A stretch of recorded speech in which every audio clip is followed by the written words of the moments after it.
后，我就去了剧场当行销宣传，就小编2年这样。然后接下来是去年开始进入数位艺术基金会，然后当企划执行。那对我而言，这3年这样走，就是到处串门子的过程，很像是从剧场到数位，就很像是我都会笑称说这是一个学习如何从一个类比人转数位的过程，这样对，因为是完全不一样的工作方式和思考逻辑。那今天的题目是书写狂的，所以我怎么定的？书写狂的收纳症，还是收纳狂的书写症？总而言之，这2件事情对我而言它很重要，所以今天也会分3个段落，一个是写作 （writing、reading） 跟 publishing， 就是写作、阅读和出版。但在这里先跟大家说，其实这3个字，比较是我一直以来一个创作里面会不断使用到的东西，但它其实大家也不要完全以一般的字面来定义。对，其实这里面有很多我自我诠释的部分。好，那第一个呢，关于写作这件事，就是对我来说，书写是一种收纳方式，将过去的经验供未来所用。那经得起用的一切事物都让我着迷。那大家不知道有没有收纳的习惯？就有一阵子我真的非常热爱看《怦然心动》那个纪录片，就是我很喜欢，就是过一段时间定期的去回看我无论是我的经验，或者是我生活中我不断使用的东西，或我使用的想法，或我讲过的话。所以大家平常就可能你平常东西就习惯放哪里，但每隔一段阵子会想说，那如果它现在有没有一个更适合我现在的使用方式？对，所以一直以来，书写它某种程度也可以把它想象成，其实写日记也是这么一回事，它是一个自我整理的方式，这样。然后不晓得现在书传到哪里了，有没有可能？那想要请你任意选其中一篇，或者是你现在觉得，你想要选哪一篇，可以选好以后给我这样。好 ，OK。那我现在就读一段其中里面的一篇给大家听。这一篇是2018年10月写的，叫《现代》。在道路之外，总有些纯粹被当作路过的地方，可能是路肩、匝道、分隔岛。他们没有别的名字，他们就是路肩、匝道或分隔岛。最精良的设计往往在最无感的地方。琪琪就是这样一般的存在，一个有着薄薄嘴唇和空气刘海的男性，整齐的像是官邸大门边的植栽。琪琪最近看上了一位同事，因为他喜欢把伞收得很漂亮的男孩。落雨天不至于浸湿鞋袜，但又不得不撑伞。琪琪排在人龙后等着坐电梯，察觉到前方有一个人的手规律起伏着，不疾不徐，折饺子似的，把散乱的伞收得服服帖帖，拉稳、捏紧、旋妥，戴上伞套。要戴吗？某夜某次，琪琪礼貌性地问道。对他而言，避免冒犯是一种必要的情感。冒犯，琪琪定神凝视眼前这个与他同床的男孩，他在内心低吼：冒犯。他无法确定这个字眼究竟让他更冷静，还是更激昂。男孩不语，乖巧的比一乳被单更加单薄。琪琪将它柔柔的摊平，平整的从这一角折向另一角，对齐拉直，对齐拉直。男孩的身体就这样越来越小，越来越密，越来越紧，越来越像一个句点。琪琪事后将它安放在那最无关紧要的结尾，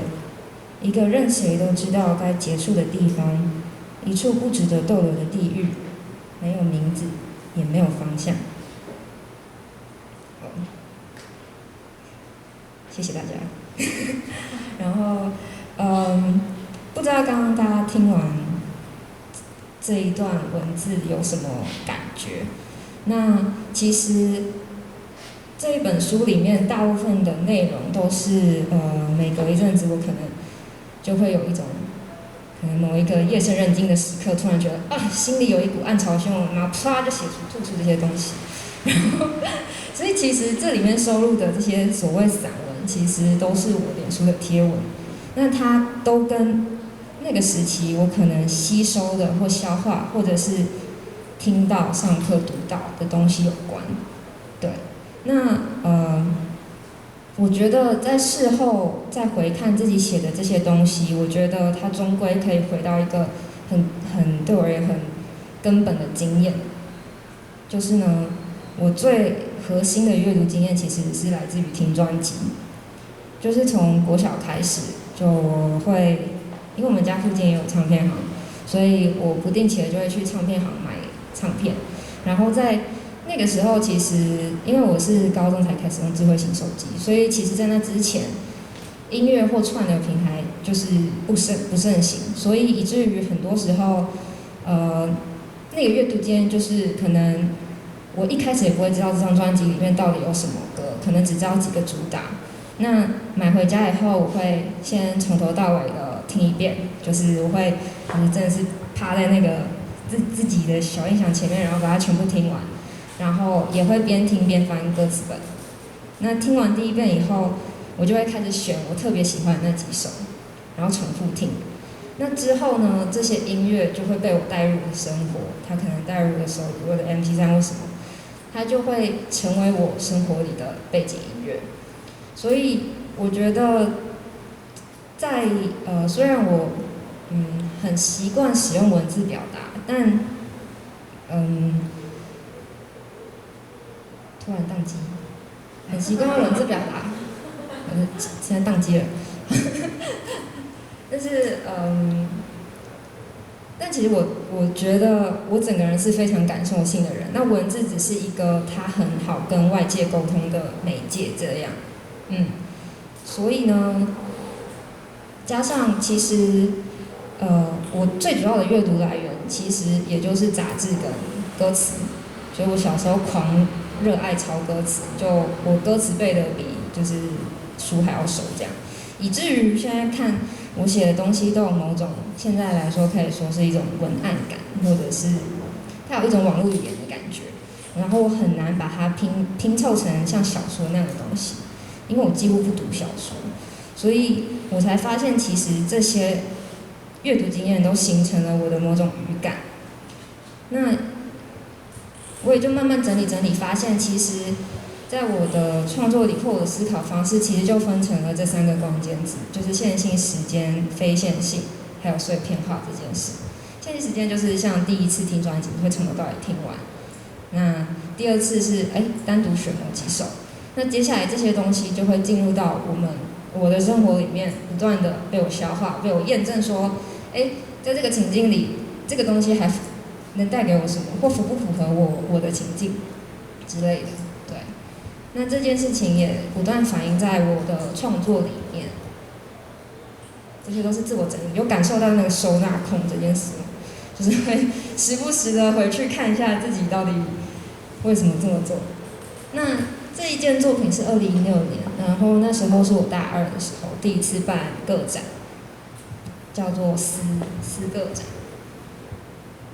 那时候主要有4件作品，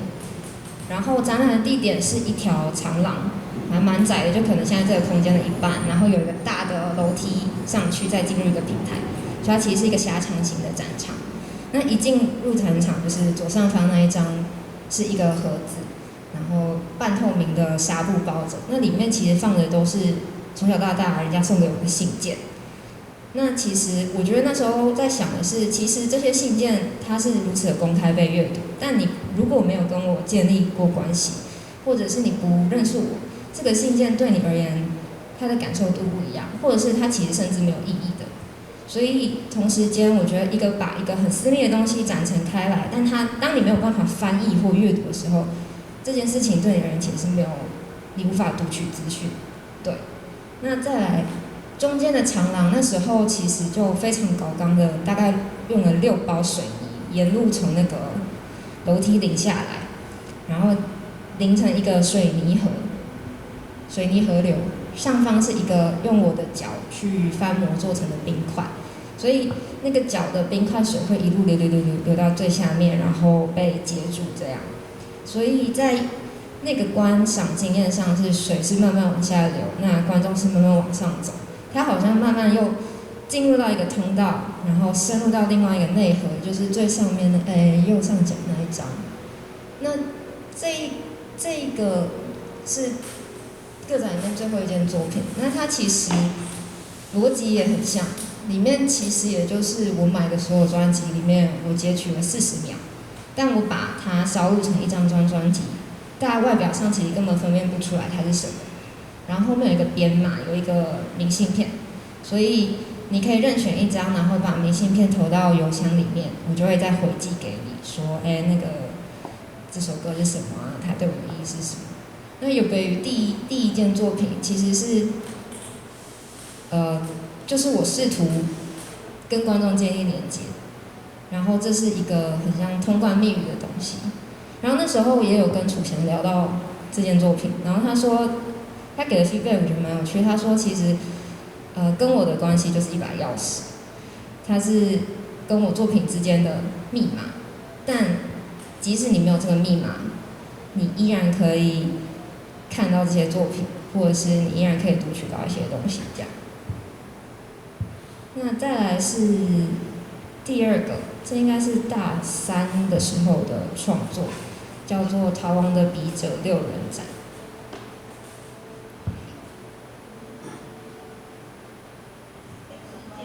那时候呢，其实应该没有，应该是没有声音。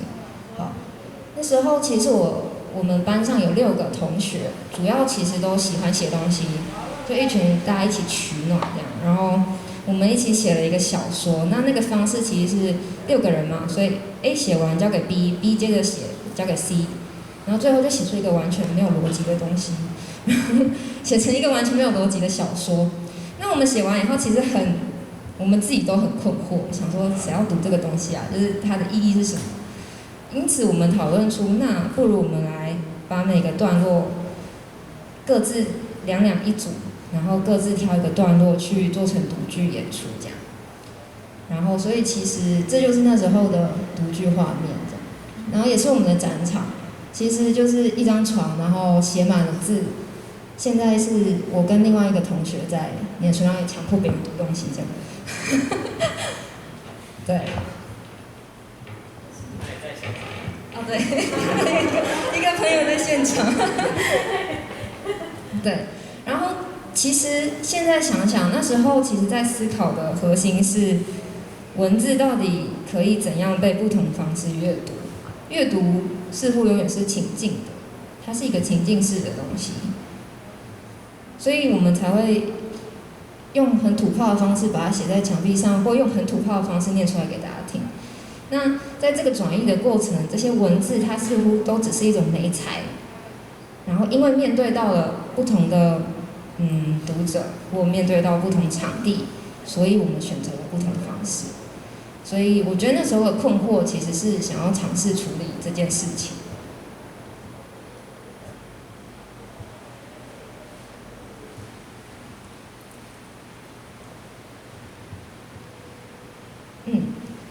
所以呢，就是刚刚那件是大3的作品，那基本上大4毕业以后到现在，这2、3年间，其实我基本上也就没有再做创作，因为我的身份其实也已经不再是个创作者，离开艺术大学以后就是这样。然后，但是这1年，从去年开始，觉得很想要把自己写过的东西收纳空 again 再次整理起来，这样。那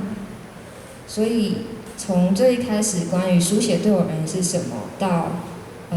阅读它是情境式的，它有不同的模式，到最后这2者的结合，其实就是关于出版这件事，也就是我最近做的这个碎嘴集。那我觉得可以讲一下关于有一个对我而言很重要的人，以及观念，他是童伟格，他本身是个小说家，也是写戏剧，就是剧本的。那他是北艺戏剧系的老师。然后他提到了这句话，他说你要跟某一个人对话，你一定要知道相对位置是什么。那这个相对位置所产生的叙述或书写本身，它就会演练出一个情感逻辑。那所以以至于说，你要站在什么位置，其实是应该说你会产生什么情感，你会产生什么状态，取决于你的位置。那这个位置是无时无刻可以被调动的。白话文就叫做换位思考。但是呢，我觉得很有趣的是，身为就是创作者，就会一直纠结于说我的东西别人怎么不懂，或者是说我要怎么传达我的东西。那当他失败的时候，等同于自己的失败。对，那这一句话带给我的是，其实你有什么感受，它是变动的，它是相对的。举例而言，像今天的座谈会，它这个形式或我们现在的对话关系，影响了我讲的内容和我呈现的形式。那只要这几个排列组合，它可以不断的被你用不同手法使用，那以至于这样子就带给我就是我好像就可以有一种被解放的感觉，因为其实它只是不同的排列组合。就是所谓的形式内容有一个想讲的东西，那你的对象是谁，最后产生了什么形式？所以其实这一本出版物就是在回应这件事。除了刚刚那一个小本啊，这个出版物其实分成两个部分。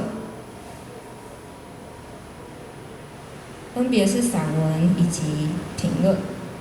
那对我而言，其实在这本书的编制上，它是按照一个时序。那散文这种文体跟评论，它看起来结构或者是调性完全不一样。但其实就我而言，那个时候其实是在思考同一件事情、同一个概念。比如说刚刚念那个现代，其实那个时候是在上一个关于现代性的课。那所以我觉得现代性最强大的地方是，它可以就像里面讲的，最精良的设计就是在你最无感的地方。它其实是一个把人工具化，或者是把事情工具化的过程。所以在那个时候，我有了这样的感觉，所以写出了那一段文字。对。那在这本书的设计上面，就是很私心的，就是有一个唱片的图案，以及把这两件事情编码起来的方式，其实是透过一个渐层的方式。所以这就是所谓评论和散文，它其实它有同样的时序，但它又可以独立阅读。